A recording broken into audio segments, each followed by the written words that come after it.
प्रणाम, जय जोहार, जय छत्तीसगढ़। और मोर जो भी गीत आए टूरी के बड़े बड़े तुम कई जन के दिल आहत लगे है। मोर चाहने वाला मन बोलत कि भैया आप ऐसे नहीं बनाना चाहिए, ऐसे नहीं होना चाहिए, है ना। आप अच्छा गीत गाता हो और वाकई में करो, वाकई में दिल से दिल दुखे है तो ओकर लिए क्षमा हो।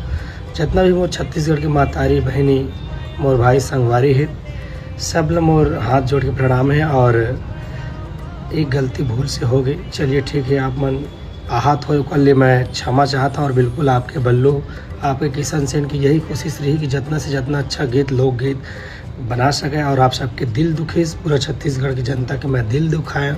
जो मोर सुनैया है मोर चाहिए, मतलब अगर तकलीफ होश हुई तो फिर एक बार बल्लू के तरफ से माफ़ीनामा कबूल करूँ और आगे यही कोशिश करूँ कि अच्छा गीत बनाऊँ, आप सबके मनोरंजन करते रहूँ, बस यही कहना चाहूँ। और आप सबके आशीर्वाद मुझे हमेशा मिलत रहा है, अच्छा गीत लावत रहूँ। अगर भूल से भी आप सबके दिल दुखाए हूँ तो उसके लिए क्षमा चाहता हूँ। आगे से ऐसे नहीं हुआ, भूल चूक माफ़ी दो, आपके आशीर्वाद बनाए रहो। जय जोहार, जय छत्तीसगढ़, जय सतनाम, जय महाकाल।